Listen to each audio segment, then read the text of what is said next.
नमस्कार साथियों, स्वागत है आपका UK education universe YouTube channel पे।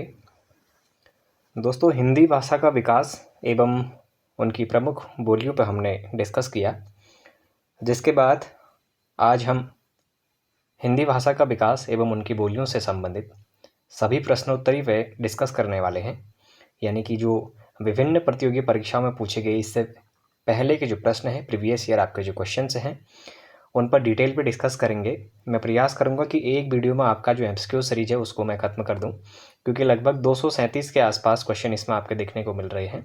1 घंटे के आसपास की आपकी क्लास होगी, क्योंकि अधिकतर बच्चों के कमेंट्स वही थे कि चैप्टर कंप्लीट होने के बाद आप एमसीक्यूज़ को भी साथ में करवाएं, तो मैं साथ में ही इसको करा रहा हूँ। आज हमारा जो फर्स्ट चैप्टर था हिंदी भाषा का विकास, उससे संबंधित जितने भी हमारे परीक्षा उपयोगी प्रश्न बनते हैं उन सब पर हम चर्चा करने वाले हैं। पहला क्वेश्चन है कि किस वर्ष में हिंदी भाषा को कार्यान्वित करने यानी कि स्वीकृत का प्रस्ताव मिला था। तो दोस्तों कब मिला था? 14 सितंबर 1949 को, यानी कि ऑप्शन नंबर जो ए है यही इसका सही उत्तर हो जाएगा।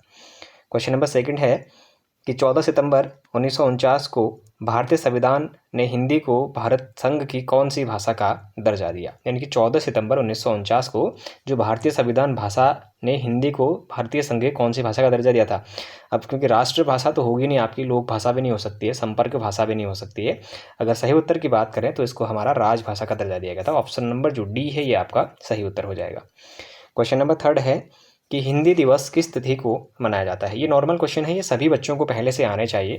14 सितंबर को आपका हिंदी दिवस मनाया जाता है। क्वेश्चन नंबर 4 आपका है कि हिंदी भाषा किस लिपि में लिखी जाती है। मैं पहले ही इन चीज़ों पे गहनता से अध्ययन करा चुका हूँ आप लोगों को।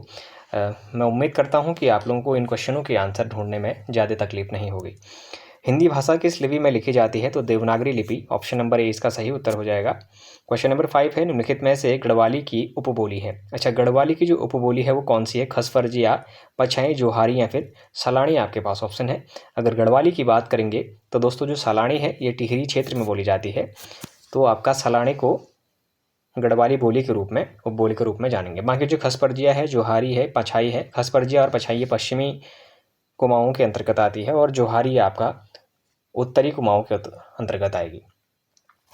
फिर बात करेंगे संविधान के अनुच्छेद 344A के अनुपालन में भारत के राष्ट्रपति ने राजभाषा आयोग का गठन कब किया।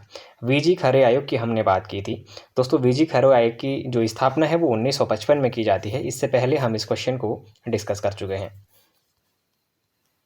क्वेश्चन नंबर 7 है कि भारत का कौन सा कौशल सबसे पहले बच्चा सीखता है। लिखना, पढ़ना, सुनना और समझना या फिर बोलना आपके पास ऑप्शंस हैं। अगर सही उत्तर की मैं बात करूं तो भाषा का जो कौशल है जो सबसे पहले बच्चा सीखता है तो वह है सुनना और समझना, यानी कि ऑप्शन नंबर जो सी है ये इसका सही उत्तर होगा। हिंदी की उपभाषाओं की संख्या है। अब हिंदी की कितनी उपभाषाएं हैं अगर देखें तो हमारी हिंदी की 5 उपभाषाएं देखने को मिलती हैं। ऑप्शन नंबर ए इसका सही उत्तर होगा। वीडियो 2023 में पूछा गया क्वेश्चन है। देवनागरी लिपि का सर्वप्रथम प्रयोग कहाँ हुआ था। ये क्वेश्चन आप लोगों को मैंने बताया भी था कि जो आपका देवनागरी है इसका सबसे पहले जो प्रयोग है वो जयभट्ट के शिलालेख में देखने को मिलता है। ऑप्शन नंबर जो बी है ये इसका सही उत्तर हो जाएगा। मानक भाषा की विशेषता है। अब मानक भाषा की अगर विशेषता की बात करें तो ऐतिहासिकता, स्वायत्तता, एक रूपता और उपयुक्त में से कोई नहीं आपके पास ऑप्शन है। अगर सही उत्तर की बात करें तो उपयुक्त में से एक से अधिक इसका सही उत्तर हो जाएगा। अब फिर देखिएगा, भारत के संविधान के डैश डैश डैश में हिंदी को भारत की राजभाषा बताया है। अच्छा, भारत की राजभाषा कहाँ पर इसको बताया गया है? तो अनुच्छेद 343 के फर्स्ट में बताया गया है। ऑप्शन नंबर जो सी है ये इसका सही उत्तर हो जाएगा। अगला क्वेश्चन है कि हिंदी भाषा की उत्तराधिकारिणी है। अच्छा, हिंदी भाषा की जो उत्तराधिकारिणी है वो किसको माना जाता है? तो आपका संस्कृत को माना जाता है। ऑप्शन नंबर सी आपका सही उत्तर हो जाएगा। फिर कहता है कि संसार की प्रमुख भाषाओं में हिंदी का स्थान है। दोस्तों पहला किसका था? अंग्रेजी का, दूसरा मंदारिन भाषा का था और तीसरा स्थान किसका आता है? हमारा हिंदी का आता है। तो ऑप्शन नंबर सी इसका सही उत्तर हो जाएगा। फिर बात करेंगे क्वेश्चन नंबर 14 की, कि भाषा लिखने के लिए प्रयुक्त चिन्हों के व्यवस्थित रूप को क्या कहते हैं। तो उसको हमारा क्या कहा जाएगा, जो प्रयुक्त चिन्ह का हम प्रयोग करते हैं उसको लिपि कहा जाता है। ऑप्शन नंबर डी इसका सही उत्तर होगा।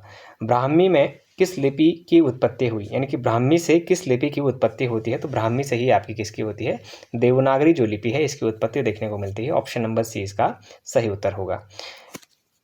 क्वेश्चन नंबर 16 है, हिंदी को विकास प्रदान करने वाली भाषा कौन सी है। अच्छा, हिंदी को विकास प्रदान करने वाली जो भाषा आपकी मानी जाती है वो आपकी अपभ्रंश मानी जाती है, यानी कि ऑप्शन नंबर बी इसका सही उत्तर होगा।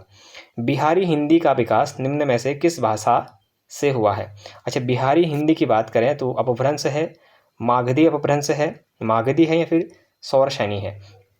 सही उत्तर की अगर बात करें तो ये आपका मागधी अपभ्रंश से जो आपका बिहारी हिंदी है इसका विकास देखने को मिलता है। ऑप्शन नंबर सी इसका सही उत्तर होगा। क्वेश्चन नंबर 18 है कि हिंदी की मूल उत्पत्ति किससे मानी जाती है। तो हिंदी की जो मूल उत्पत्ति है ये दोस्तों आपको सैरसैनी अपभ्रंश से मानी जाती है। ऑप्शन नंबर सी इसका सही उत्तर होगा। मैं उत्तर प्रदेश अधीनस्थ सेवा चयन आयोग और उत्तर प्रदेश लोक सेवा आयोग के आंसरों के मुताबिक चलूंगा, जो कि किताबों में जिसके आंसर दिए गए हैं। यदि अगर कहीं किसी क्वेश्चंस पर अगर आप लोगों को डाउट होता है तो मैं ऑथेंटिकली किताब के आधार पर चल रहा हूं, आप लोग उस डाउट को क्लियर कर सकते हैं।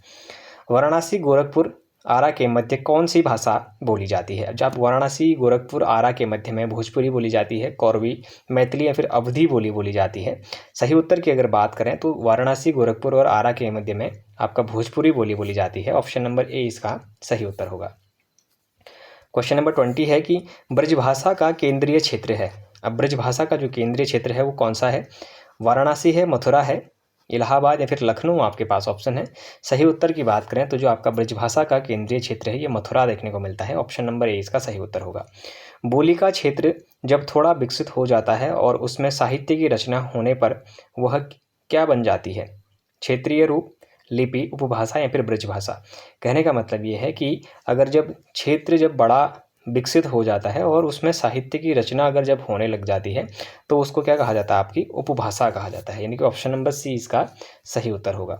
बुंदेली का क्षेत्र है आगरा, मथुरा, भरतपुर, पानीपत, सोनीपत, कुरुक्षेत्र, जयपुर, अजमेर, जोधपुर और झांसी, जालौन और दतिया आपके पास ऑप्शन है। अगर मैं सही उत्तर की बात करूं तो आपका झांसी, जालौन और जो दतिया वाला क्षेत्र है यहाँ पर आपका बुंदेली का क्षेत्र देखने को मिलता है। क्वेश्चन नंबर 23 है, जिस भाषा का अनुवाद किया जाता है उसे कहते हैं। अब जिस भाषा का अनुवाद किया जाएगा तो उसे क्या कहा जाएगा, स्रोत भाषा के रूप में हम उसको जानेंगे। ब्रज हिंदी की किस उपभाषा के अंतर्गत आती है। तो जो आपकी ब्रज है ये आपकी किसके अंतर्गत आती है, पश्चिमी हिंदी के अंतर्गत आती है। ऑप्शन नंबर बी इसका सही उत्तर होगा। मैं सारी ऑप्शंस नहीं पढ़ूंगा, जल्दी जल्दी हम इसको खत्म करेंगे क्योंकि हमने पूरे 200 से 250 क्वेश्चन इसमें कंप्लीट कराने हैं। अगला क्वेश्चन है, उर्दू को यामनी भाषा कहने का श्रेय किसको है। तो उर्दू को जो यामनी भाषा कहने का श्रेय है ये आपका लल्लू लाल को जाता है। ऑप्शन नंबर 20 का सही उत्तर होगा। निम्नलिखित में से कौन सी बोली उत्तर प्रदेश में बोली जाती है। तो उत्तर प्रदेश में बोली जाने वाली जो बोली है वो आपकी कौन सी कहलाएगी, एक तो आपकी बुंदेली बोली जाती है और दूसरी आपकी कौन सी बोली जाती है, कन्नौजी। तो ए और सी इसमें दोनों इसके आंसर होने चाहिए, यानी कि ए और सी मैं दोनों को ही इसका आंसर देना चाहूँगा। इसमें आप लोग अपनी समझ के अनुसार जरूर इसमें ध्यान दीजिएगा क्योंकि ऑप्शन दोनों अगर जहाँ पर होंगे तो क्वेश्चन आपका डिलीट होता है। मथुरा और वृंदावन में प्रमुखतः कौन सी भाषा बोली जाती है। तो मथुरा और जो वृंदावन है यहाँ पर आपकी मारवाड़ी, मराठी, संस्कृत फिर ब्रजभाषा आपके पास ऑप्शन है। सही उत्तर की अगर बात करें तो मथुरा और आपका जो वृंदावन है यहाँ पर ब्रजभाषा का प्रयोग किया जाता है। ऑप्शन नंबर डी इसका सही उत्तर होगा। निम्न में से कौन सी बोली उत्तर प्रदेश की नहीं है, भोजपुरी, ब्रज, मेवाती और कन्नौजी। तो मेवाती आपका कहाँ की है, यह आपकी दक्षिणी राजस्थानी बोली मानी जाती है मेवाती। तो ऑप्शन नंबर सी इसका सही उत्तर हो जाएगा। कौन सी प्राचीन भाषा नहीं है। तो प्राचीन भाषा इसमें से प्राकृत, पंजाबी, संस्कृत और अपभ्रंश, यानी कि प्राकृत भी है, अपभ्रंश भी है, संस्कृत है, लेकिन जो पंजाबी है ये आपकी प्राचीन भाषाओं के रूप में नहीं जानी जाएगी। तो ऑप्शन नंबर सी इसका सही उत्तर होगा। नागरी लिपि का विकास किस लिपि से हुआ है। तो जो नागरी लिपि है इसका जो विकास है ये आपका ब्राह्मी लिपि से होगा। तो ऑप्शन नंबर जो डी है ये इसका सही उत्तर माना जाएगा। पंजाब में हिंदी का प्रचार किसने किया? तो दोस्तों जो पंजाब है यहाँ पर हिंदी का जो प्रचार है वो सिद्धराम फुल्लेरी जी के द्वारा किया जाता है। ऑप्शन नंबर डी इसका सही उत्तर होगा। निम्नलिखित में से कौन सी बोली उत्तर प्रदेश की नहीं है? खड़ी बोली, जयपुरी। अब जयपुरी है तो ये जयपुर कहाँ पर बोली जाएगी? राजस्थान में बोली जाएगी। तो कुल मिला के ऑप्शन नंबर जो बी है यही इसका सही उत्तर हो जाएगा। जयपुरी का स्थानीय नाम क्या है? तो जयपुरी का जो स्थानीय नाम है वो ढूंढानी के रूप में जाना जाता है। ऑप्शन नंबर जो आपका डी है ये इसका सही उत्तर होगा। उत्तर प्रदेश में कौन सी भाषा नहीं बोली जाती है? तो अवधी, कन्नौज, पहाड़ी। और तो पहाड़ी तो आप लोग खुद समझ सकते हैं कि जो पहाड़ी बोली है ये आपकी हिमाचल और उत्तराखंड वाले क्षेत्रों में बोली जाती है। आधुनिक भारतीय आर्य भाषाओं का विकास किससे हुआ है? संस्कृत, पाली, प्राकृत और अपभ्रंश आपके पास ऑप्शन है। आधुनिक की अगर जब बात करेंगे तो फिर आपका अपभ्रंश इसका सही उत्तर हो जाएगा। आधुनिक भारतीय आर्य भाषा का काल कब से कब तक माना जाता है? आधुनिक कह रहा है तो आधुनिक का मतलब समझिएगा कि 1000 ईस्वी से अब तक का जो कार्यकाल है उसको हमारा आधुनिक आर्य भाषा काल के रूप में यानी कि भारतीय आर्य भाषा काल के रूप में जाना जाता है। इस क्वेश्चन को मैं पहले भी अच्छे से इसका डाउट क्लियर कर चुका हूँ। लौकिक संस्कृत और अपभ्रंश हिंदी का विकास उचित विकास क्रम है। रिक्त स्थानों के लिए उचित विकल्प कौन सा है? तो अगर लौकिक जो संस्कृत है वह आपका पाली और प्राकृत, अपभ्रंश हिंदी का उचित विकास क्रम है, यानी कि ऑप्शन नंबर जो डी है ये इसका सही उत्तर होगा। नागरी लिपि को दक्षिण में क्या कहते हैं? तो नागरी लिपि को दक्षिण में आपका क्या कहा जाएगा? नंदी नागरी कहा जाता है। जी बिल्कुल। इससे पहले जब हमने एक बार डिस्कस किया था तो मैंने आपको कहा भी था कि जो नागरी लिपि है इसको दक्षिण भारत या फिर दक्षिण वाले जो क्षेत्र हैं वहाँ पर नंदी नागरी के रूप में जाना जाता है। मथुरा, आगरा, धौलपुर, ग्वालियर आदि क्षेत्र में निम्नलिखित में से कौन सी बोली बोली जाती है? तो दोस्तों इस क्षेत्र में आपकी ब्रजभाषा, मथुरा जहाँ पर आएगा तो मथुरा में आपका ब्रजभाषा आ जाएगा। आप लोग बेशक इसको ब्रजभाषा लगा सकते हैं। निम्नलिखित में से प्राचीन भारतीय आर्य भाषा कौन सी है? तो प्राचीन भारतीय आर्य भाषा की अगर बात करेंगे तो ये आपका वैदिक संस्कृत के रूप में ही हम इसको जानेंगे। और अगला जो क्वेश्चन है, निम्न दिए गए विकल्पों में से द्रविड़ परिवार की भाषा कौन सी है? तो द्रविड़ परिवार के कहने का मतलब है जो आपके नीचे के दक्षिण भारत के जो क्षेत्र हैं वहाँ पर द्रविड़ परिवार के रूप में हम उसको जानते हैं। तो कन्नड़ जब आपका यहाँ पर आ रहा है तो कन्नड़ आपका क्या हो जाएगा? एक द्रविड़ जो प्रकार है उसकी भाषा के रूप में हम इसको जानेंगे। इनमें से कौन सी भाषा देवनागरी लिपि में लिखी जाती है? तो देवनागरी लिपि में उड़िया, मराठी, गुजराती और पंजाबी आपके पास ऑप्शन है। अगर सही उत्तर की बात करें तो जो मराठी है, मराठी को आपका देवनागरी लिपि में लिखा जाता है। लिपि किसे कहते हैं? तो अंकित करने को, लिखित ध्वनि संकेतों को, बोलने के तरीके को और चित्रों को आपके पास ऑप्शन है। सही उत्तर की अगर बात करें तो दोस्तों जो लिखित ध्वनि के संकेतों को आपका लिपि के रूप में जाना जाता है। ऑप्शन नंबर 20 का सही उत्तर होगा। क्वेश्चन नंबर 44 है कि भाषाओं के पारिवारिक वर्गीकरण का आधार है अर्थ, इतिहास, रूप, रचना, उपयुक्त में से एक से अधिक या फिर उपयुक्त में से कोई नहीं। सही उत्तर की अगर बात करें तो उपयुक्त में से एक से अधिक इसका सही उत्तर होगा। क्वेश्चन नंबर 45 है कि संघ की राजभाषा हिंदी और लिपि देवनागरी लिपि होगी, यह संविधान के किस अनुच्छेद में वर्णित है? तो अनुच्छेद 343 में ही इसका वर्णन दिया गया है। इससे पहले भी हम इस चीज़ को डिस्कस कर चुके हैं तो इसमें आपको परेशानी नहीं होनी चाहिए। पुरानी हिंदी, उर्दू और अंग्रेजी के मिश्रण से उत्पन्न नई जबान कौन सी है? अब पश्चिमी भाषा है, साहित्यिक भाषा, मानक भाषा या फिर हिंदुस्तानी भाषा आपके पास ऑप्शन है। सही अगर उत्तर की बात करें तो पुरानी हिंदू, उर्दू और अंग्रेजी के मिश्रण से उत्पन्न जो नई जबान है ये आपकी हिंदुस्तानी भाषा के रूप में जानी जाती है। ऑप्शन नंबर डी इसका सही उत्तर होगा। पश्चिमी हिंदी की कितनी बोलियां हैं? अब पश्चिमी हिंदी की कितनी बोलियां हैं? तो आपकी 5 बोलियां पश्चिमी हिंदी की मानी जाती है। इन 5 बोलियों के बारे में हम पहले डिस्कस कर चुके हैं। अभी हम अपना समय को बर्बाद ना करते हुए आपके क्वेश्चंस को आगे बढ़ाएंगे। अगर आप लोगों ने पीछे के क्लासेज नहीं देखे हैं तो आप लोग उनको देख के फिर आप एमसीक्यूज कर सकते हैं। किसी सीमित क्षेत्र में बोली जाने वाली स्थानीय भाषा को कहते हैं तो उसको क्या कहेंगे? उपभाषा, बोली। अब किसी क्षेत्र में बोली जा रही है तो क्षेत्र में बोली जाने वाले को हम बोली कह सकते हैं। ऑप्शन नंबर सी इसका सही उत्तर होगा। भाषा को बोलते समय होने वाले उतार चढ़ाव को क्या कहते हैं? तो भाषा को बोलते समय जो उतार चढ़ाव होता है उसको अनुतान के रूप में जाना जाता है। ऑप्शन नंबर सी इसका सही उत्तर होगा। रोमन लिपि का प्रयोग किस भाषा के लिए नहीं होता है? जर्मन, फ्रेंच, कुल्लई और स्पेनिश आपके पास ऑप्शन है।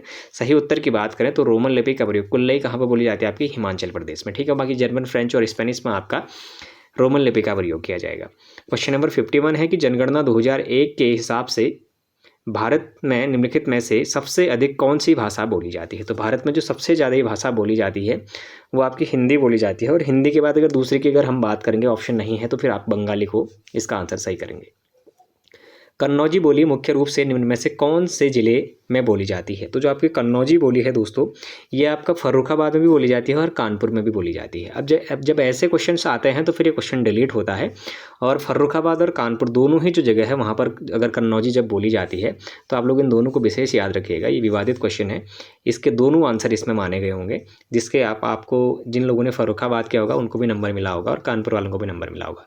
तो कुल मिला के विवादित क्वेश्चन है, तो ऐसे क्वेश्चन आप लोगों को याद करने जरूरी हो जाते हैं। बांगरू भाषा ज़्यादातर कौन से राज्य में बोली जाती है? तो जो आपकी बांगरू भाषा है दोस्तों, ये आपकी बोली जाती है हरियाणा में। ऑप्शन नंबर सी इसका सही उत्तर होगा। निम्न, अब देखिएगा, हिंदी के स्थान पर अंग्रेजी को सन 1855 में भारत की शिक्षा और प्रशासन की भाषा के रूप में किसने स्थापित किया? लॉर्ड मैकाले ने, जॉन एडम्स ने, वॉरेन हेस्टिंग ने, फिर द लॉर्ड मिंटो ने। अगर इसके सही उत्तर की अगर बात करें तो लॉर्ड मैकाले के द्वारा जो आपकी अंग्रेजी है इसको भारत की शिक्षा प्रशासन की भाषा के रूप में 1855 में इसको स्थापित किया गया था। तो ऑप्शन नंबर जो ए है ये इसका सही उत्तर होगा। क्वेश्चन नंबर 55 है कि हिंदी को राष्ट्रभाषा घोषित करने वाले हिंदी भाषा प्रस्तावक का नाम क्या था? दिलीप सेन, गोपाल स्वामी आयंगर, महात्मा गांधी या फिर आचार्य शुक्ल आपके पास ऑप्शन है। सही उत्तर की अगर बात करें तो हिंदी को जो राष्ट्रभाषा है उसके रूप में हिंदी भाषा को प्रस्तावक का जो नाम आता है वो आपका गोपाल स्वामी आयंगर के रूप में आता है। निम्नलिखित में से कौन सा भाषा का मौखिक रूप है?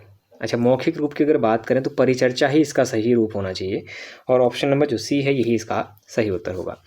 फिर देखेंगे महत्वपूर्ण कृति कृष्णायन उत्तर प्रदेश की बोलियों में किस बोली में लिखी गई है? जो कृष्णायन है दोस्तों ये आपकी लिखी गई है अवधी बोली में। ऑप्शन नंबर बी इसका सही उत्तर होगा। इस बोली में उत्तम पुरुष एक वचन के स्थान पर उत्तम पुरुष बहुवचन का प्रयोग किया जाता है। अवधी में, खड़ी बोली में, ब्रजभाषा में या फिर हरियाणवी में आपके पास ऑप्शन है। सही उत्तर की अगर मैं बात करूं तो अवधी इसका सही आंसर होगा। हिंदी भाषा की बोलियों के वर्गीकरण के आधार पर छत्तीसगढ़ी बोली है।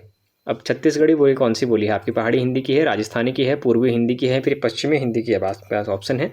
सही उत्तर की बात करें तो ये आपका पूर्वी हिंदी की बोली के रूप में जानी जाती है। अगला क्वेश्चन है कि बुंदेली का विकास किस अपभ्रंश से हुआ है? तो बुंदेली का जो विकास हुआ है ये आपका सैरसानी अपभ्रंश से हुआ है। तो ऑप्शन नंबर बी इसका सही उत्तर होगा। लोधांती इसमें से किस बोली की उपभाषा के अंतर्गत आती है? तो जो लोधांती है दोस्तों ये आपका किसके अंतर्गत आती है? ये आती है बुंदेली के अंतर्गत। ऑप्शन नंबर सी इसका सही उत्तर होगा। हिंदी आकृति की दृष्टि से निम्नलिखित में से किस प्रकार की भाषा है? तो हिंदी आपकी, मैंने आपको बताया भी था कि ये आपकी किस किस प्रकार की है, और संयोगात्मक कौन सी होगी और वियोगात्मक कौन सी होगी। अगर आप लोगों ने क्लास देखा होगा तो आप उसको ज़रूर सही करेंगे। तो जो आपके श्लिष्ट योगात्मक जो है ये आपकी हिंदी भाषा के रूप में हमने पहले भी चर्चा किया हुआ है। ऑप्शन नंबर जो बी है ये इसका सही उत्तर होगा।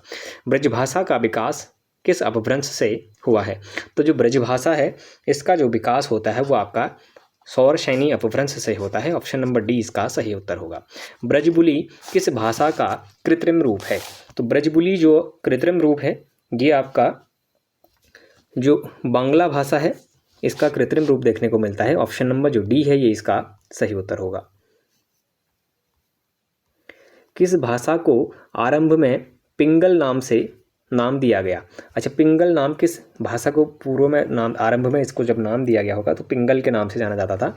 तो ब्रज भाषा को ही आपका पिंगल नाम से भी जाना जाता था। ऑप्शन नंबर डी इसका सही उत्तर होगा। हिंदी भाषा किस भाषा से उत्पन्न हुई है? तो जो हिंदी भाषा है दोस्तों ये आपकी अपभ्रंश से उत्पन्न हुई है। ऑप्शन नंबर ए इसका सही उत्तर होगा। पहाड़ी हिंदी का विकास किस अपभ्रंश से हुआ है? तो पहाड़ी जो हिंदी है इसका जो विकास है ये आपका खस से हो रखा है। तो ऑप्शन नंबर इसका डी सही उत्तर माना जाएगा। स्थानीय भाषा किस भाषा परिवार से संबंधित है? अच्छा सॉरी, संथाली भाषा की बात कर रहे हैं, सॉरी। संथाली भाषा किस भाषा परिवार से संबंधित है? तो जो आपकी संथाली भाषा है ये दोस्तों आपका ऑस्ट्रिक परिवार से संबंधित है। ऑप्शन नंबर सी इसका सही उत्तर हो जाएगा। सौरसैनी अपभ्रंश के अंतर्गत आने वाली भाषा नहीं है।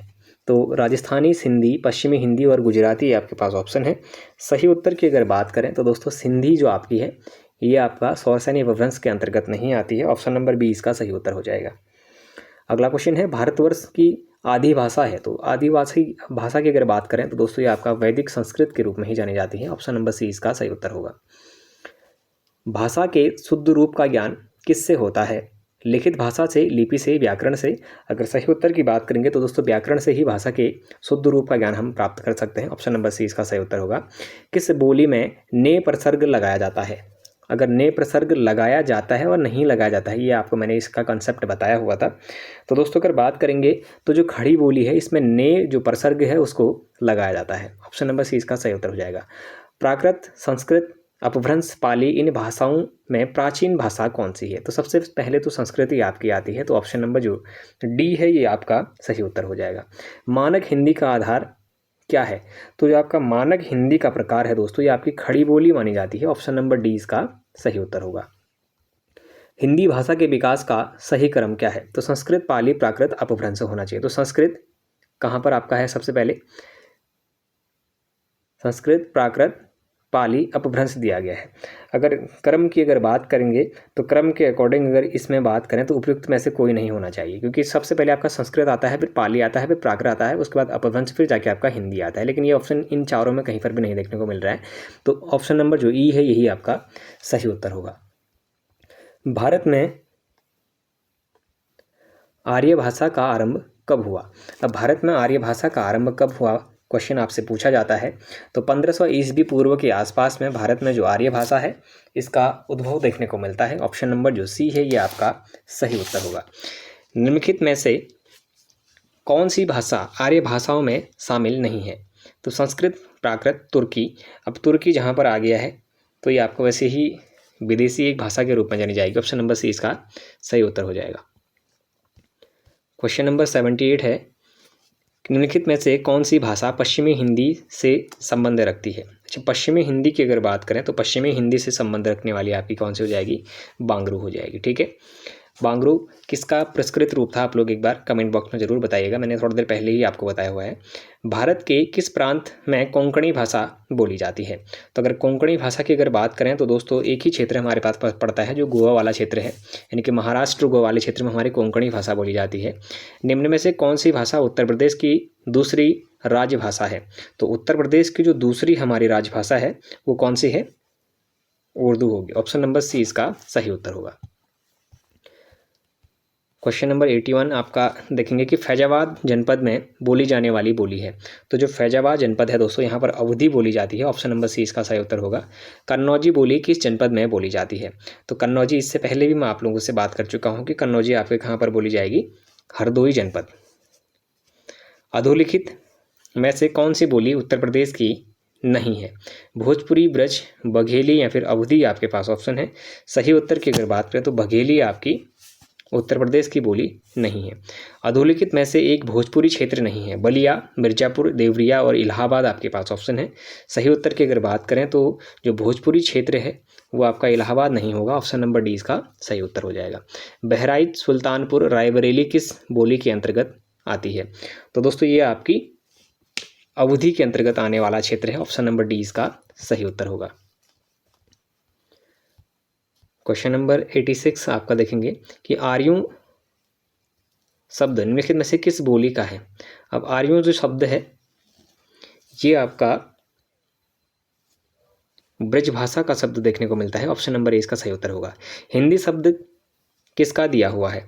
तो जो हिंदी शब्द है ये आप लोगों ने देखा होगा, जब बात मैंने करी थी ईरानियों की तो उस समय बड़ी डिटेल में मैंने इस चर्चा में बात की थी। तो ईरानियों द्वारा जो शब्द दिया गया है वही आपका हिंदी शब्द, सिंध से हिंद बना था आपका।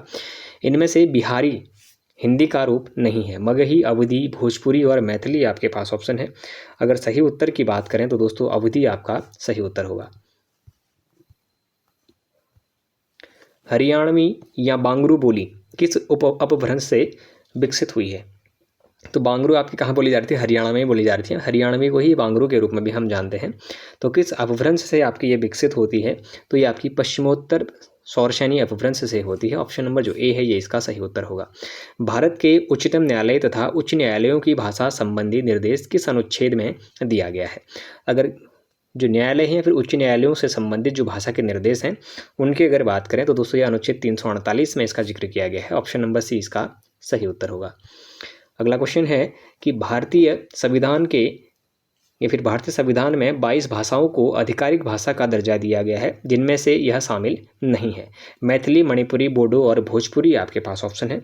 सही उत्तर की बात करें तो दोस्तों मैथिली, मणिपुरी और बोडो तो है, लेकिन भोजपुरी आपका इसमें सम्मिलित नहीं देखने को मिलती है। भारतीय संविधान के अनुच्छेद 210 में निर्देशित है संसद के में प्रयुक्त होने वाली भाषा के बारे में जिक्र, और दूसरा आपका है विधानमंडल में प्रयुक्त होने वाली भाषा के बारे में। तो ये आपका सही उत्तर हो जाएगा कि विधानमंडल में प्रयुक्त होने वाली भाषा के बारे में। और जो संसद है वहाँ पर आपका 110, यहाँ पर 210 है तो वो 120 वहाँ पर आपका देखने को मिलता है। अगर फिर बात करेंगे केंद्रीय हिंदी निदेशालय की स्थापना कब हुई, तो केंद्रीय जो हिंदी निदेशालय है इसकी स्थापना सन 1960 में होती है। ऑप्शन नंबर जो डी है ये इसका सही उत्तर होगा। अवधी बोली का अन्य नाम है, तो अवधी का जो अन्य नाम है वो आपका कौशली के रूप में जाना जाता है। ऑप्शन नंबर ए इसका सही उत्तर होगा। अपभ्रंश भाषा काल कौन सा है, तो अपभ्रंश भाषा का जो काल है ये आपका 500 ईस्वी से 1000 ईस्वी तक का जो कार्यकाल है इसको अपभ्रंश भाषा के काल के रूप में भी जाना जाता है। वनाफरी इनमें से किस बोली की उपबोली है, तो दोस्तों जो वनाफरी है आपकी ये आपका इनमें से कोई नहीं। अब वनाफरी किसकी है इससे पहले हमने बताया है, आप लोग इसका आंसर मुझे कमेंट बॉक्स में देंगे। इनमें से कौन सी बोली पहाड़ी बोली है? अच्छा, मगही, बघेली, तो कुमाऊनी इसमें से आपकी एक पहाड़ी बोली है। ऑप्शन नंबर सी इसका सही उत्तर होगा। विश्व हिंदी सचिवालय ये कहाँ पर है आपका, तो ये मॉरिशस में है। ऑप्शन नंबर बी इसका सही उत्तर हो जाएगा। इस बोली में कर्ता कारक की विभक्ति का प्रयोग नहीं होता। अब किस में आपका जो कर्ता कारक है उसकी विभक्ति नहीं होती है, किस बोली में? कन्नौजी, बुंदेली, अवधी और मेवाती आपको ये ऑप्शन देता है। सही उत्तर की अगर बात करें तो अवधी इसका सही उत्तर माना जाता है। पश्चिमी हिंदी का उद्भव अपभ्रंश किस रूप में हुआ है, तो जो आपका पश्चिमी हिंदी है तो पश्चिमी हिंदी का हम प्रयोग किस में करते हैं, ये हम सौरसेनी में करते हैं। बुंदेली किस उपभाषा समूह की बोली है, तो जो बुंदेली है दोस्तों ये आपका पश्चिमी हिंदी उपबोली का एक समूह, उपभाषा का समूह देखने को मिलता है। भाषा के मानवीकरण का संबंध भाषा के किस रूप से है, तो अगर मानवीकरण की अगर बात करेंगे तो मानवीकरण आपका लिखित रूप को माना जाएगा। ऑप्शन नंबर जो ए है इसका सही उत्तर होगा। अवधि का विकास किस अपभ्रंश से हुआ है, तो जो अवधि का विकास है ये आपका अर्धमागधी से हुआ है। ऑप्शन नंबर सी इसका सही उत्तर होगा। निम्नलिखित में से कौन कौन सी बोलियां उत्तर प्रदेश में बोली जाती हैं, तो उत्तर प्रदेश में जो बोली जाने वाली बोलियां हैं वो आपकी ब्रजभाषा, अवधी और कन्नौजी बोली जाती हैं। ऑप्शन नंबर जो ए है ये इसका सही उत्तर हो जाएगा। निम्नलिखित में से कौन सी बोलियां उत्तर प्रदेश में नहीं बोली जाती हैं, ठीक है। अब नहीं बोली जाती हैं क्वेश्चन आप लोगों से पूछा गया है। अगर देखें तो मारवाड़ी आपकी नहीं बोली जाती है एक, और दूसरा आपका मेवाती भी नहीं बोली जाती है, बाकी अवधी और बुंदेली बोली जाएंगी। तो ऑप्शन नंबर सी इसका सही उत्तर हो जाएगा। निम्नलिखित में से किस अपभ्रंश से अश्मीया भाषा की उत्पत्ति हुई है, तो अश्मीया की जो उत्पत्ति हुई है ये आपकी मागधी अपभ्रंश से हुई है। ऑप्शन नंबर ए इसका सही उत्तर होगा। अधिकतर भारतीय भाषाओं का विकास किस लिपि से हुआ है, तो अधिकतर जो भारतीय भाषाएं हैं इनका जो विकास है अगर हम इनको देखें तो ब्राह्मी लिपि से ही इनका माना जाता है। इनमें से कौन सी भाषा संस्कृत भाषा की अपभ्रंश है, तो संस्कृत भाषा की अपभ्रंश करा है। संस्कृत के बाद क्या आती थी आपकी, आप लोगों ने गौर किया होगा, तो संस्कृत के बाद आने वाली जो भाषा थी वो आपकी पाली थी, तो संस्कृत का अपभ्रंश हम इसी को मानेंगे। राजभाषा संबंधी प्रावधानों का उल्लेख भारतीय संविधान के किन अनुच्छेदों में है, तो 343 से 351 का इसमें उल्लेख देखने को मिलता है। ऑप्शन नंबर सी इसका सही उत्तर होगा। हिंदी भाषा कौन सी लिपि में लिखते हैं, तो हिंदी भाषा को हम देवनागरी लिपि में लिखते हैं। ऑप्शन नंबर डी इसका सही उत्तर होगा। इनमें से कौन सी भाषा भारोपीय परिवार की भाषा नहीं है, हिंदी, मराठी, मलयालम और गुजराती आपके पास ऑप्शन है। सही उत्तर की बात करेंगे तो जो मलयालम है ये आपके द्रविड़ प्रकार की भाषा के रूप में हम इसको जानेंगे। प्रथम भारतीय राजभाषा आयोग के अध्यक्ष इनमें से कौन थे, तो प्रथम जो राजभाषा आयोग बनती है आपकी 1955 में बनती है, इससे पहले हम जिक्र कर चुके हैं। जीवी खरे के रूप में हम जानते हैं इनको। ऑप्शन नंबर डी इसका सही उत्तर होगा। इनमें से कौन सी बोली हिंदी के अंतर्गत नहीं आती है? तो हिंदी के अंदर बांग्रू है, कन्नौजी है, अवधी और तेलुगु आपके पास ऑप्शन है। अगर तेलुगु की बात करेंगे तो ये आपकी द्रविड़ प्रकार की एक भाषा के अंतर्गत आती है। ऑप्शन नंबर डी इसका सही उत्तर होगा। भारत की सबसे छोटी इकाई को क्या कहा जाता है? यानी कि भाषा की सबसे छोटी इकाई। अब भाषा की सबसे छोटी इकाई भाषा कह रहा है, तो भाषा की जो सबसे छोटी इकाई होगी वो आपकी वर्ण कहलाएगी। ऑप्शन नंबर ए इसका सही उत्तर होगा। इनमें से पश्चिमी हिंदी की बोली कौन सी है? अब पश्चिमी हिंदी की अगर बात करेंगे तो कन्नौजी, मैथिली, गढ़वाली आपके पास ऑप्शन है। सही उत्तर की बात करेंगे तो कन्नौजी इसका सही उत्तर हो जाएगा। पंजाबी भाषा का उद्भव किस अपभ्रंश से माना जाता है? तो जो पंजाबी है तो पंजाबी का आप लोग पैशाची अपभ्रंश से ही इसका उद्भव मानते हैं। भारतीय संविधान की 8वीं अनुसूची में कितनी भाषाएं शामिल हैं? तो आपकी 22 भाषाएं इसमें हमारी शामिल देखने को मिलती हैं। इनमें से हिंदी की आदि जननी कौन है? तो हिंदी की जो आदि जननी है वो आपका किसको कहा जाता है? संस्कृत को हिंदी की आदि जननी के रूप में जाना जाता है। इनमें से कौन सी बोली पश्चिमी हिंदी की बोली नहीं है?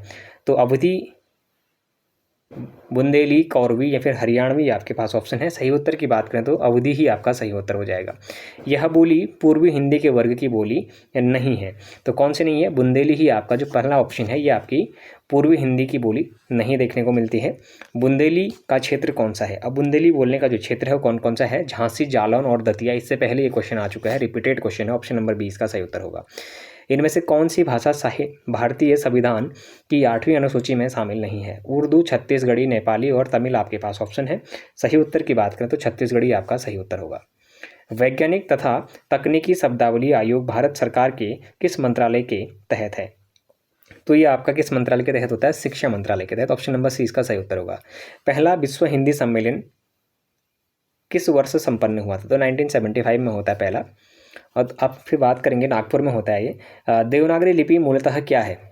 अब देवनागरी लिपि हमारी कैसी लिपि है? एक अक्षरात्मक लिपि है। वर्णात्मक मत कर देना उसको, ये आपकी अक्षरात्मक होती है। ऑप्शन नंबर डी इसका सही उत्तर होगा। इससे पहले भी मैं आपको ये क्वेश्चन बता चुका हूँ। क्वेश्चन नंबर 126 है कि इनमें से किस राज्य में सबसे पहले देवनागरी लिपि का प्रयोग किया गया था? गुजरात में। ये क्वेश्चन हमारा पहले आ चुका है, रिपीटेड हो जाएगा क्योंकि जब थ्योरी पढ़ा रहे थे हम तो वहीं पर इसको डिस्कस कर लिया गया था। भारत में हिंदी किस वर्ग के अंतर्गत शामिल है? तो भारत में जो हिंदी है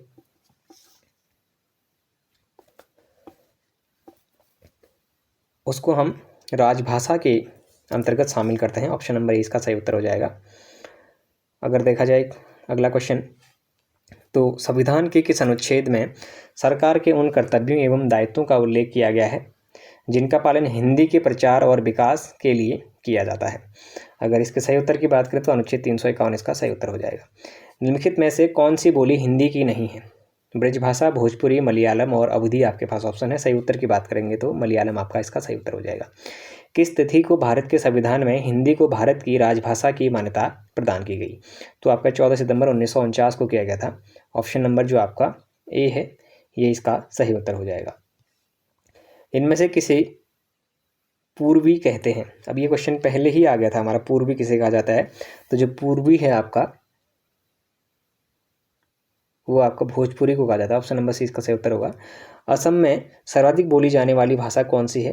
तो असम है तो असम में असमिया ही बोली जाएगी। ऑप्शन नंबर सी इसका सही उत्तर हो जाएगा। सूरीनाम, मॉरिशस, गुयाना में बोली जाने वाली बोली कौन सी है? तो दोस्तों ये यहाँ पर आपकी भोजपुरी बोली जाती है। हमने बीच में जब थ्योरी कर रहे थे तो उसमें भी इसके बारे में काफ़ी डिस्कस किया था। कौन सी भाषा मगधी अपभ्रंश से विकसित हुई है? तो मगधी से जो आपकी विकसित होने वाली है वो मैथिली के रूप में जानी जाती है। ऑप्शन नंबर ए इसका सही उत्तर होगा। इनमें से कौन सी भाषा द्रविड़ भाषा नहीं है? तो तमिल, मलयालम, तेलुगु। तो तमिल, मलयालम, तेलुगु और मराठी आपके पास ऑप्शन है। सही उत्तर की अगर बात करेंगे तो मराठी नहीं होगा, बाकी के तीनों द्रविड़ प्रकार की भाषाएं हैं। इनमें से कौन सी भाषा भारतीय संविधान की 8वीं अनुसूची में शामिल नहीं है? तो उर्दू, तमिल, नेपाली और राजस्थानी आपके पास ऑप्शन है। सही उत्तर की अगर बात करेंगे तो दोस्तों राजस्थानी जो आपकी भाषा है ये आपकी 8वीं अनुसूची में शामिल नहीं देखने को मिलती है। पहला विश्व हिंदी सम्मेलन कहाँ संपन्न हुआ? तो पहला आपका नागपुर में होता है। ऑप्शन नंबर ए इसका सही उत्तर होगा। मराठी का संबंध किस अपभ्रंश से माना जाता है? तो जो मराठी है ये आपका महाराष्ट्र अपभ्रंश से माना जाता है। ऑप्शन नंबर 20 का सही उत्तर होगा। पूर्वी हिंदी का उद्भव किस अपभ्रंश से होता है? तो जो पूर्वी हिंदी है इसका अर्धमागधी अपभ्रंश से उद्भव होता है। ऑप्शन नंबर सी इसका सही उत्तर होगा। इनमें से कौन सा इसमें से कौन सी बोली पश्चिमी हिंदी की बोली नहीं है? तो पश्चिमी हिंदी की बोली इसमें से कौन सी नहीं है? बघेली नहीं होगी, ऑप्शन नंबर ए इसका सही उत्तर हो जाएगा। भाट भाषा इनमें से किसे कहा गया है? तो भाट भाषा दोस्तों आपका डिंगल को कहा गया है, ऑप्शन नंबर जो ए है ये इसका सही उत्तर होगा। इनमें से ढूंढानी को अन्य नाम से जाना जाता है, तो ढूंढानी का अन्य नाम क्या है? जयपुरी के नाम से इसको जानते हैं, ऑप्शन नंबर बी इसका सही उत्तर हो जाएगा। देवनागरी लिपि में किए गए सुधारों में पंचमाक्षर के बदले अनुस्वार के प्रयोग का सुझाव इनमें से किसने दिया था? तो पंचमाक्षर का जो सुझाव दिया जाता है ये आपका श्याम सुंदर दास जी के द्वारा दिया जाता है, ऑप्शन नंबर ए इसका सही उत्तर होगा। थ्योरी में हमने इसको कवर किया हुआ है। हिंदी इनमें से किस भाषा परिवार के अंतर्गत आती है? तो जो हिंदी है वो बहुरूपीय परिवार के अंतर्गत आती है, ऑप्शन नंबर जो बी है ये इसका सही उत्तर होगा। भाषा सम्मान और बाल साहित्य सम्मान किस संस्था द्वारा प्रदान किया जाता है? यानी कि बाल साहित्य सम्मान है और जो आपका भाषा सम्मान है ये दिया जाता है आपका साहित्य अकादमी, तो ऑप्शन नंबर सी इसका सही उत्तर हो जाएगा। भारतीय संविधान के किस अनुच्छेद में उल्लेख मिलता है कि संविधान के लागू होने के 15 वर्ष तक अंग्रेजी का प्रयोग जारी रहेगा? तो ये आपका किस में कहा गया था? अनुच्छेद 344 में इसका जिक्र देखने को मिलता है, ऑप्शन नंबर बी इसका सही उत्तर होगा। विश्व हिंदी दिवस कब मना? अब विश्व हिंदी की बात करेंगे तो 10 जनवरी आपका आ जाएगा। अपभ्रंश भाषा किस परिवार की भाषा है? तो जो आपका अपभ्रंश भाषा है दोस्तों ये आपकी आर्य परिवार की एक भाषा के रूप में हम इसको जानेंगे।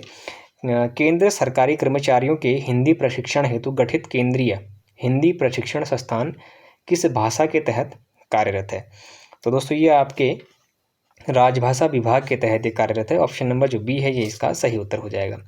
राजभाषा सामग्री के राजभाषा प्रगामी प्रयोग की समीक्षार्थ गठित संसदीय राजभाषा समिति की अध्यक्षता कौन करते हैं?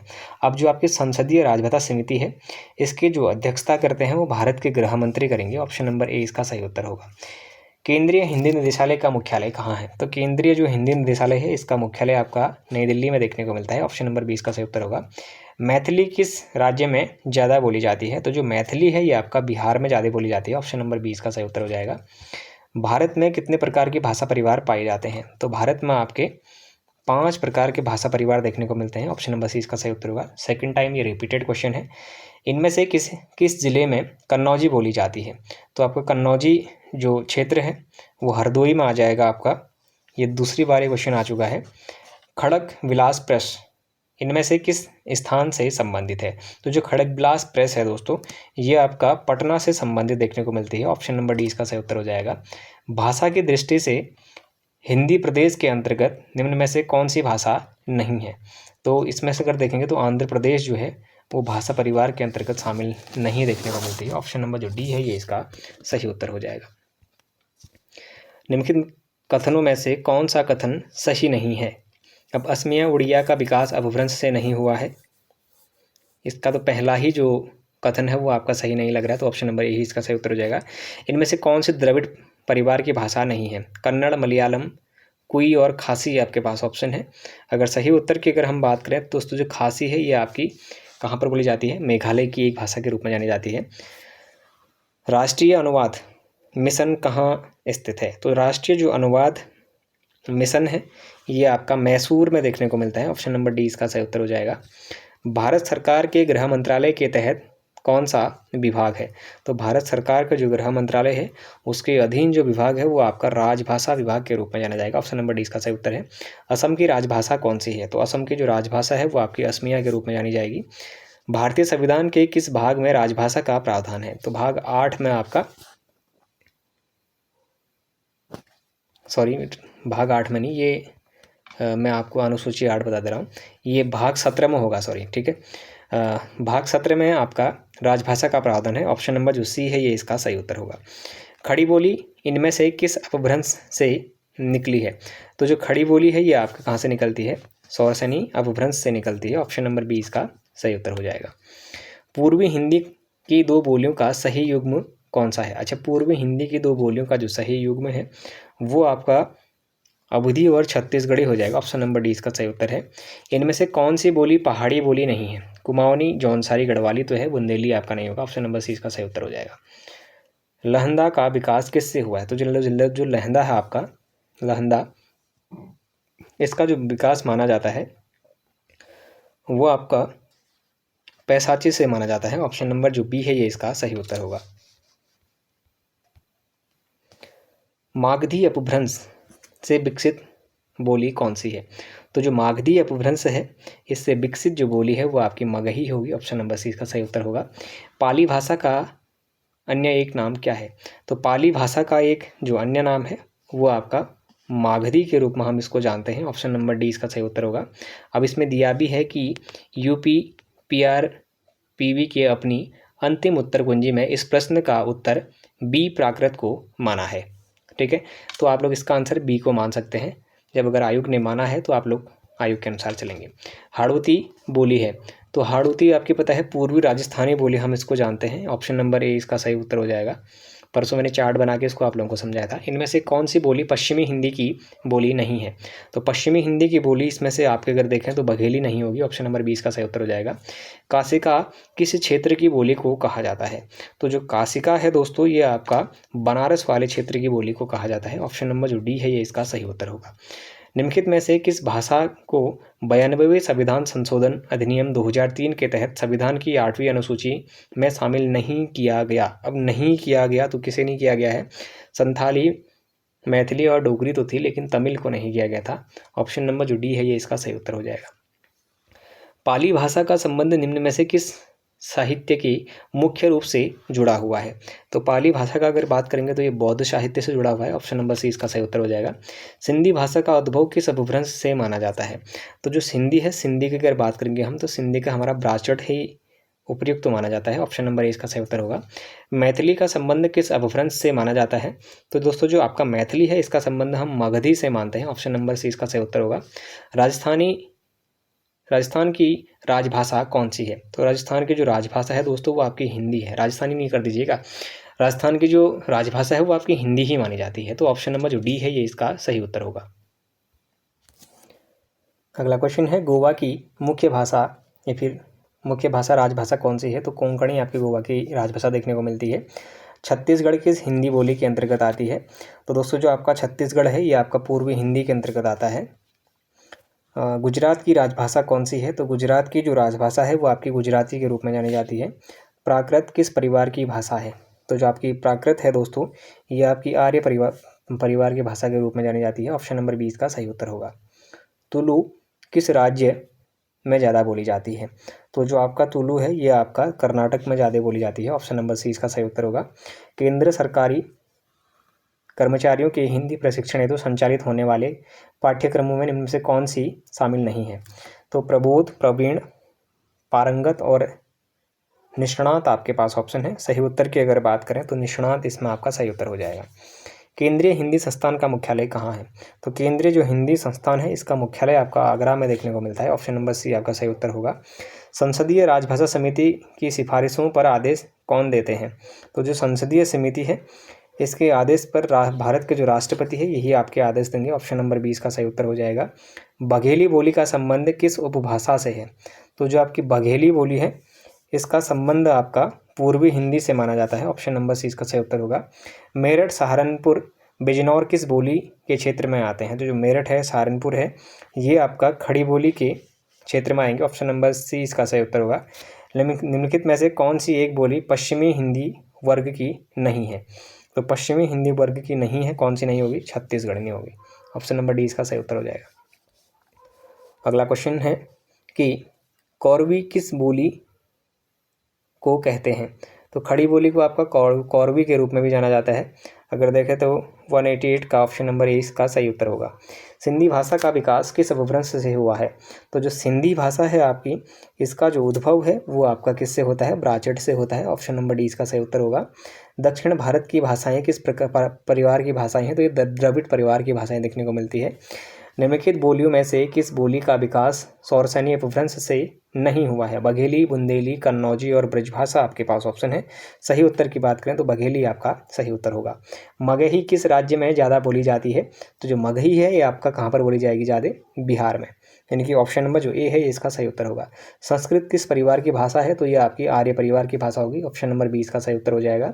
संसदीय भाषा समिति की अध्यक्षता कौन करते हैं? अब जो संसदीय भाषा समिति है इसकी जो अध्यक्षता करते हैं वो आपके कौन करेंगे? भारत के गृह मंत्री। ऑप्शन नंबर डी इसका सही उत्तर होगा। केंद्रीय हिंदी प्रशिक्षण संस्थान किस विभाग के तहत कार्यरत है? तो केंद्रीय हिंदी जो प्रशिक्षण संस्थान है, अगर इसकी बात करें तो ये राजभाषा विभाग के अंतर्गत आपका कार्यरत है। संत सिंगा की भाषा क्या थी? तो जो आपका संत सिंगा है इसकी भाषा आपकी निमाड़ी के रूप में जानी जाती है। ऑप्शन नंबर डी इसका सही उत्तर होगा। इनमें से कौन सी भाषा भारोपीय भाषा परिवार की शाखा है? तो जो आपका भारोपीय परिवार भाषा की अगर देखें तो द्रविड़ और अंडमानी ये दो तो वैसे ही नहीं हो सकते हैं। अगर देखें तो बुरुसखी भी नहीं होगी। जो अमीनी है ये आपका आर्मीनी, ये आपका भारोपीय भाषा परिवार की भाषा की शाखा के रूप में जानी जाती है। ऑप्शन नंबर सी इसका सही उत्तर होगा। निम्नलिखित में से कौन सी भाषा भारोपीय परिवार की नहीं है? तो इसमें से आप अगर देखें तो डायरेक्टली आंसर मिल जा रहा है। जो मलयालम है ये भारोपीय परिवार की भाषा नहीं होगी। ऑप्शन नंबर सी इसका सही उत्तर हो जाएगा। फिर देखें तो इनमें से कौन सी बोली ट वर्ग बहुला है? अब ट वर्ग बहुला जो बोली है वो आपकी मालवी के रूप में ही जानी जाती है। अगला है बिहारी का नामकरण किस विद्वान ने किया? तो जो बिहारी बोली है इसका नामकरण करते हैं आपके गिरियसन जी। ऑप्शन नंबर सी इसका सही उत्तर होगा। ब्रजभाषा इनमें से किस रूप में सर्वाधिक प्रसिद्ध है? तो जो ब्रजभाषा है इसको हम काव्य भाषा के रूप में भी जानते हैं। ऑप्शन नंबर ए इसका सही उत्तर हो जाएगा। इनमें से कौन सी बोली सामान्यतः उत्तर प्रदेश में नहीं बोली जाती है? तो उत्तर प्रदेश में नहीं बोली जाने वाली जो बोली है वो आपकी कौन सी होगी? मैथिली हो गई। मैथिली आपकी कहाँ पर बोली जाती है? ये बिहार में बोली जाती है। इनमें से कौन सी भाषा भारतीय संविधान की 8वीं अनुसूची में शामिल नहीं है? तो कन्नड़, तुलु। अब तुलु जहाँ पर अगर आप लोगों को देखने को मिल रहा है तो ये आपका लगभग नहीं ही देखने को मिलता है। तो ऑप्शन नंबर डी इसका सही उत्तर हो जाएगा। निम्न में से किस विद्वान ने अपभ्रंश के लिए पुराने हिंदी शब्द का प्रयोग किया? तो पुराने हिंदी शब्द का प्रयोग करने वाले जो विद्वान है वो आपका चंद्र शर्मा गुलेरी जी हैं। ऑप्शन नंबर डी इसका सही उत्तर होगा। खड़ी बोली या कौरवी का उद्भव सौरसैनी अपभ्रंश के निम्नलिखित में से किस रूप में हुआ है? उत्तरी रूप में, दक्षिणी रूप में, मध्यवर्ती रूप में और इनमें से कोई नहीं। अब खड़ी बोली का अगर जहाँ पर हम बात करेंगे तो ये आपका उत्तरी रूप में ही इसका प्रयोग देखने को मिलता है। तो ऑप्शन नंबर ए इसका सही उत्तर होगा। इनमें से किस राज्य की मुख्य राजभाषा हिंदी नहीं है? तो असम की आप लोगों ने देखा होगा, असम की क्या थी? असमिया थी। तो ऑप्शन नंबर सी इसका सही उत्तर हो जाएगा। पूर्वी हिंदी के अंतर्गत कौन सी बोली नहीं आती है? तो पूर्वी हिंदी के अंतर्गत नहीं आने वाली बोली अवधी, बघेली और छत्तीसगढ़ी तो आती हैं लेकिन भोजपुरी नहीं आती। ऑप्शन नंबर ए इसका सही उत्तर हो जाएगा। इनमें से कौन सी बोली अर्धमागधी अपभ्रंश से निकाली है? तो बुंदेली, भोजपुरी, कौरवी और बघेली आपके पास ऑप्शन है। सही उत्तर की बात करें तो यहाँ पर बघेली आपका अर्धमागधी अपभ्रंश से निकाली गई है। तो ऑप्शन नंबर डी इसका सही उत्तर हो जाएगा। भारत में भाषा के आधार पर सर्वप्रथम किस राज्य का गठन हुआ? तो भाषा के आधार पर सबसे पहले आंध्र प्रदेश का था 1953 में, आप लोगों ने देखा होगा। मागधी अपभ्रंश में संबंधित भाषा कौन सी है? तो ब्रज है, बांग्ला है, अवधी है और बांगरू आपके पास ऑप्शन है।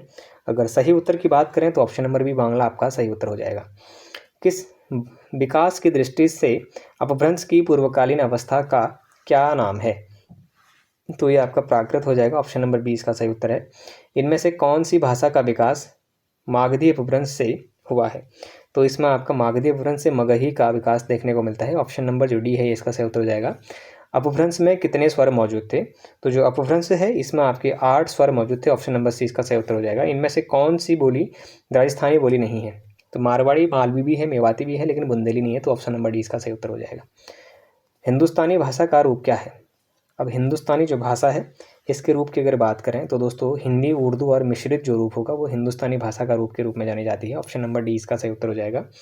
पूर्वी हिंदी का विकास इनमें से किस भाषा से हुआ है? अब पूर्वी हिंदी का अगर देखें तो पूर्वी हिंदी का जो मेन आपका विकास होता है वो आपका मगधी से भी होता है और खस से भी होता है।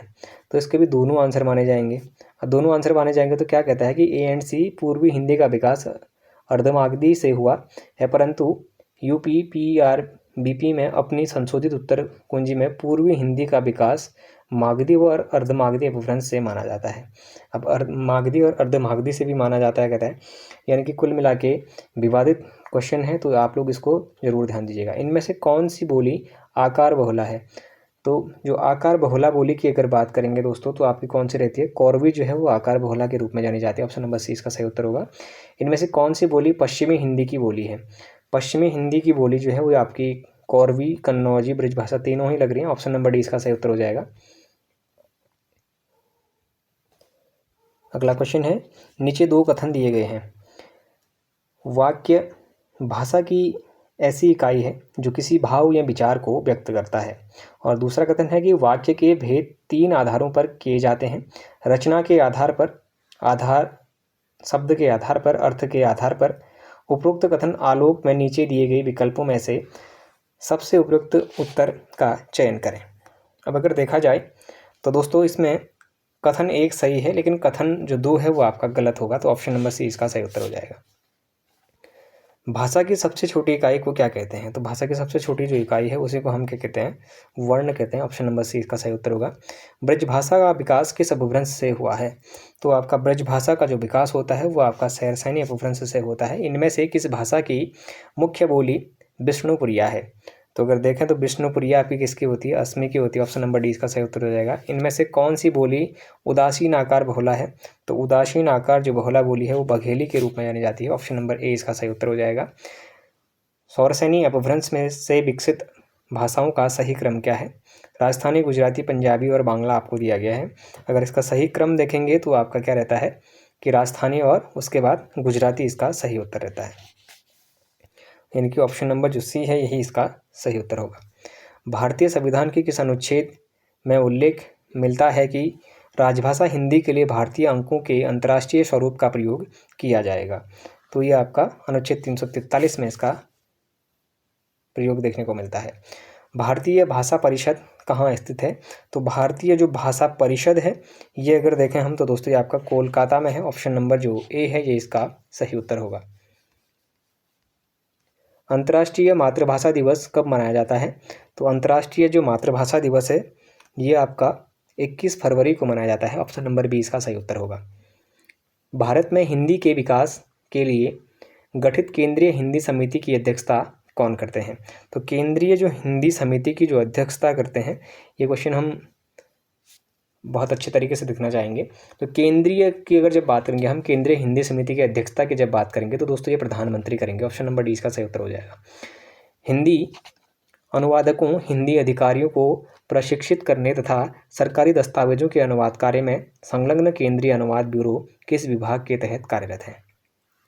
तो दोस्तों ये आपके किस विभाग के तहत होते हैं? राजभाषा विभाग के तहत। 3 बार ये क्वेश्चन आ चुका अभी तक। इनमें से कौन सी भाषा द्रविड़ भाषा नहीं है? मलयालम, कन्नड़, मालवी। अब जो मालवी है ये नहीं होगी, कुई हमारी होगी। ऑप्शन नंबर जो सी है ये इसका सही उत्तर हो जाएगा। अगला क्वेश्चन है कि दक्षिण भारत हिंदी प्रचार सभा का मुख्यालय किस शहर में है? दक्षिण भारत में जो हिंदी प्रचार सभा है इसका जो मुख्यालय की अगर बात करें तो ये आपका चेन्नई में है। ऑप्शन नंबर डी इसका सही उत्तर होगा। हिंदी भाषा का जन्म इनमें से किससे हुआ है? तो हिंदी भाषा का जो जन्म हुआ है वो आपका अपभ्रंश से हुआ है। ऑप्शन नंबर सी इसका सही उत्तर होगा। डिंगल भाषा का अर्थ क्या है? अगर बात करें डिंगल भाषा की तो दोस्तों अपभ्रंश के योग से बनी हुई जो शुद्ध राजस्थानी है उसी को हमारा डिंगल भाषा के रूप में जाना जाता है। ऑप्शन नंबर डी इसका सही उत्तर होगा। इनमें से कौन सी बोली पहाड़ी बोली नहीं है? जौनसारी, कुमाऊनी और गढ़वाली है, लेकिन जो मालवी है ये आपका राजस्थान में बोली जाती है। पिंगल का एक अर्थ है। अगर बात करेंगे दोस्तों पिंगल का एक अर्थ की तो छंद तथा एक विशेष भाषा के रूप में हम इसका प्रयोग करते हैं।